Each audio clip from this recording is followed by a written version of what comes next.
So because we all know Glamour is the end game, we definitely know that it's important to look good when you're on the battlefield. It's important to look the way that represents your character in a significant way, and I've definitely made sure of that with my characters. So I'm very, very excited to hear what Quazii has to say about Glamour in Final Fantasy XIV, because it seems he wasn't too keen on Glamour to begin with, and now he's really gotten knee-deep into it. So let's get into that.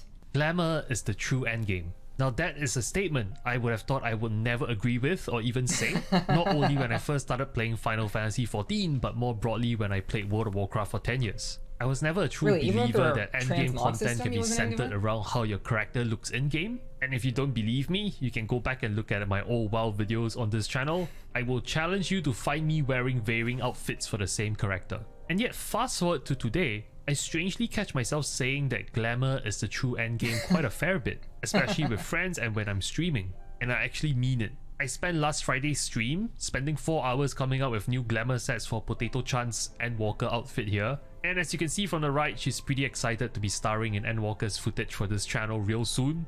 The even crazier thing is, for the 4 hours I was picking outfits for Potato Chan, there were hundreds of you picking out Glamour alongside me. And this is not even a character that you play. I never really thought about how my perspective changed so drastically. It's almost as though Final Fantasy XIV reeled me in unconsciously with regards to the Glamour endgame.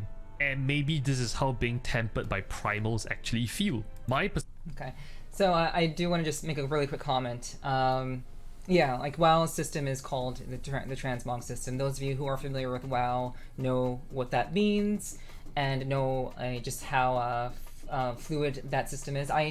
The difference between the two systems, to my understanding, is that basically the moment you pick up a piece of gear in World of Warcraft, you don't have to hold on to that piece of gear. You can basically, once you've touched it, you have that forever, and it's basically in your Transmog system, closet, drawer, whatever you want to call it, and it's always accessible to you to use whenever you want. However, in Final Fantasy XIV, if you want to, utilize the, Transmog system, which we call the Glamour dresser in Final Fantasy XIV, you have to own the piece of gear, and you actually need to, well, you don't have to put it in your Glamour dresser. You can actually utilize the Glamour prisms to glamour over your current gear. So, for example, you can actually you can have a piece of gear in your armory, and if you're wearing a different piece of gear, you can use one of these Glamour prisms to you can select your current gear and then use that to you can use whatever piece of gear that's in your armory to glam over that piece of gear, and that you can do that constantly. What you can also do is you can put that piece of gear, so you can basically lose that piece of gear and put it in your Glamour dresser, and all that does cost a Glamour prism to do. But the way that you will go about is that once it's in your Glamour dresser, you don't have to keep it in your inventory, and you can use that piece of gear that's now in your Glamour dresser to use that across various jobs depending on the piece of gear that it is. So basically, you put it in your Glamour dresser and then you have access to it for whatever job that you want, and you no longer have to use Glamour prisms anymore, because if you keep it outside of your Glamour dresser, you will have to use a Glamour prism every single time you want to re-glamour over a piece of existing gear. If it's already in your Glamour dresser, you can just go to your Glamour dresser, and then you can have access to that piece of gear every single time. And the really cool thing is that I don't think people really know about is if you dye your piece of gear before you put it in the Glamour dresser, you will have access to that color permanently. So that is something to keep in mind, because if you don't, and you just dye while you're using a Glamour plate, if you dye it just when you're using the Glamour plate, if you remove that piece of gear from that Glamour plate, the dye that you used or may have bought, spent $1 on or whatever, the dye is removed from it once you remove it from the Glamour plate. So just something to keep in mind in your Glamour journeys. So let's continue to see what he has to say about his experiences changing his mind. Perspective towards character customization and aesthetics has changed so drastically in 5 months since I started playing Final Fantasy XIV. I'm almost shocked to see the change now that I look back on hindsight. When I first started the game, just like anyone else, I was thoroughly enjoying the MSQs. But at the back of my mind, I knew that when I hit max level, I was looking to approach it like World of Warcraft. I want to dive deep into the endgame of PvE raids. I want to focus on min-maxing the endgame PvE content, because that's what I love to do in WoW.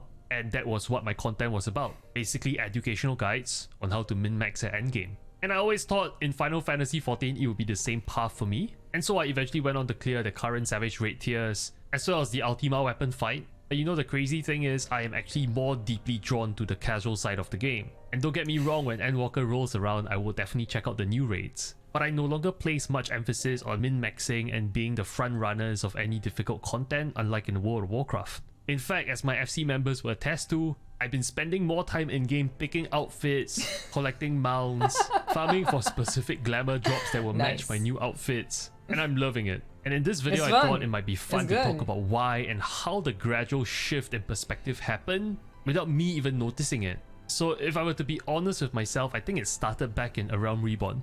If you followed my playthrough on this YouTube channel, you will remember in one of my first few episodes, I commented on how amazing it is that the game actually in real time renders your character for cutscenes, taking into account the time of the day and the weather, instead of just simply playing you a pre-rendered cutscene, which is something I'm more used to in previous games. And it is at this very moment is where the true tempering by the Glamour primal started without me even knowing it. It's easy to see it now with hindsight, but back then, subconsciously, I think what was really keeping me hooked to the MSQs was actually my characterization via the Warrior of Light. Specifically Potato Chan to the right here, which started off as an affectionate nickname the comment section bestowed on my Lalafell in the very first episode of my playthrough. Without knowing it back then, I actually started to see Potato Chan as a way to express myself in a brand new living and breathing world away from reality. I saw Potato Chan as a way to represent what I truly want to be in life, but was unable to achieve in real life. People who know me outside of the game know that I'm a very worrisome individual, and I will obsess about the tiniest of details around the goals I like to achieve. I used to be so stressed about grades in college, I developed sleeping disorders. But as I grow older, I definitely got way better at managing stress, but that competitive fire in me to push myself to do better has never gone away. And there's a part of me that knows that sometimes I should probably live life a little and be less harsh on myself, which is why thinking back to the character creation screen, I was initially selecting a here female, because that's my default go-to race in World of Warcraft, human females. But when I moused over the Lalafell option, you could see I almost instinctively picked the Lalafell within seconds. I never gave it too much thought until now, and the reason why I picked my Lalafell was because I truly believed it sparked joy. The voice of a Lalafell cheering on the character's screen embodied someone I truly like to be in real life, but unfortunately I never gotten around to do so. Its cheerful laugh represented someone who's the opposite of me in real life. Carefree and living in the moment. Potato Chan, unlike the real life me, wouldn't spend any of her waking moments in Eorzea obsessing about what will happen at my important business meeting 1 week down the road. She was always present, and she appreciated the little things in Eorzea. Do you remember how much of my playthroughs was me commenting on the beautiful sights and sounds of every new zone and city? Discovering landscapes and sights that would take my breath away? I cannot actually remember the last time I did so in real life. And that very ability to express myself in a way I couldn't in real life was what kept me hooked to the game unknowingly. As the story started to ramp up through Heavensward all the way to the insane Shadowbringers arc, my emotional investment in Potato Chan grew. She now had a proper backstory. She, in my head, started off as a happy-go-lucky individual who's about sparking joy in people's lives. But she found herself caught in the situation where she's the only person in the world who can stand against the might of primals and Ascians, alongside other baddies. In a way, she's teaching real-life me that it's possible to be carefree and living in the moment, while at the same time being goal-oriented and always striving to be better. Okay, I can't help myself anymore. I have to comment. I have to weigh in on this. This is why playing Final Fantasy XIV has become, like, I already had a very, very strong passion for this game, but what Quazii is describing is exactly what I feel when I play Final Fantasy XIV. It is an extension of myself. It isn't quite like he sees Potato Chan as someone that he could be, or that someone that he would wish to be. For me, it's very similar to that idea, but for me it's like, I love my character and she is an extension of myself. She's basically me if I were in this world, but she's very kind of boiled down to she has specific motives, but she's still very much me. So I guess in a way she is the kind of person that I am in real life, but she encapsulates a certain facet of my personality, and I love that. And she had, like, Destra has her own backstory. You know, she has her own likes and dislikes, and this is why glamour starts to matter. And the idea of just being connected to your character, I think that's really, like, it makes sense in his case that he would be so, like, he would spend 4 hours trying to pick out an outfit, and I spend 3 to 4 hours also putting together a new outfit. Like, I will spend like an hour just in one of the inns to figure out, like, okay, what color can I dye this, and how is this piece of gear that I really like, how can I fit this with another ensemble outfit? And I will spend hours doing this. I will literally just do that, and it's so much fun. But it's because you begin to care about your character so much, because the story is so freaking good.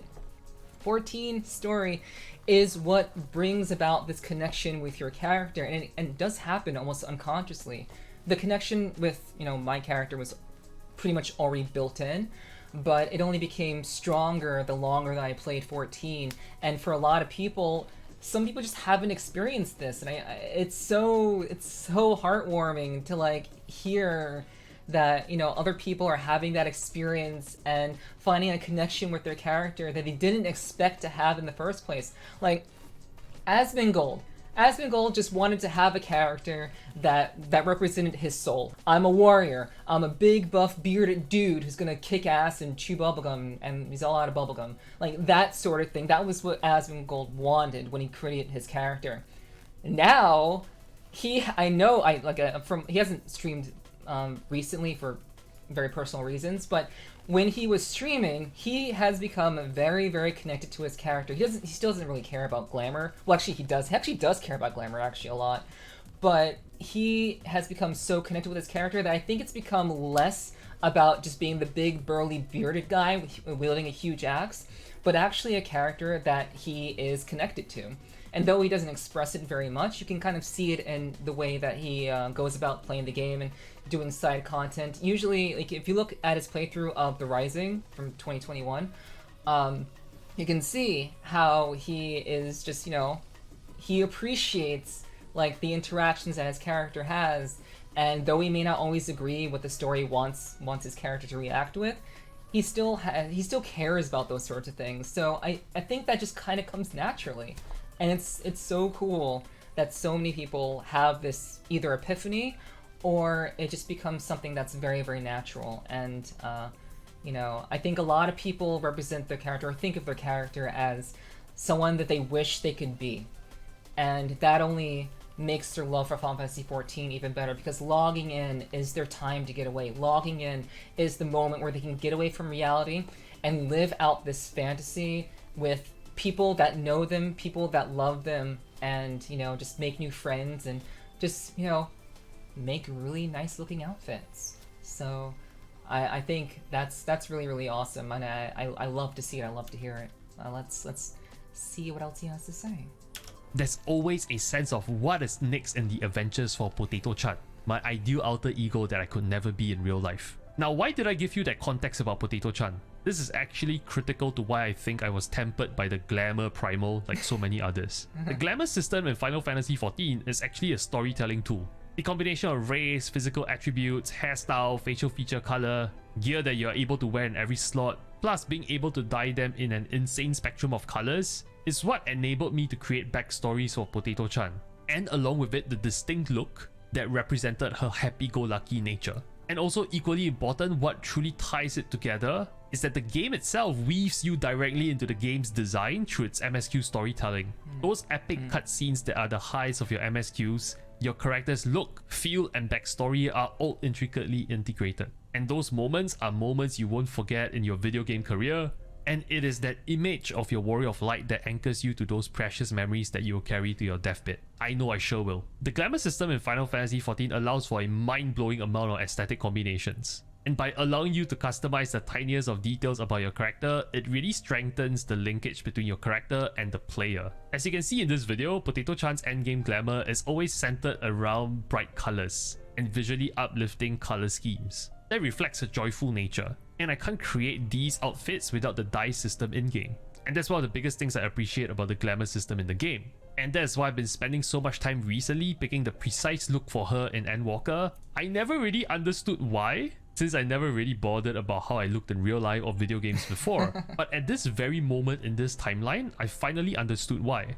Potato-chan, without me knowing it, has already become a natural extension of my real life self. A warrior of light which I aspire to be, someone who's able to live carefree in the moment, but also perfectly balances it with the pursuits of personal goals and ambitions. And the glamour system is what allows me to express that ideal version of myself, and that is what's keeping me anchored in the game. I know this isn't like my usual videos, this is a more introspective one, but I figured it's worth sharing my thoughts, and I would love to hear what you think. Is glamour the true endgame for you? And if anything, at least this video reminded you to start thinking about your Warrior of Light's glamour for Endwalker. Speaking about Endwalker, we are all in the waiting room for Endwalker, and yes, it's agonizing, but I'll do my utmost best to make it more bearable with the videos on this channel. So make sure you hit that subscribe button. Potato-chan and I will keep you entertained as we ride to the coming of an end. A big shout out to my Patreon subscribers, thanks for keeping my channel alive, and a big thank you to you for watching this video. Have a great day, I'll see you soon.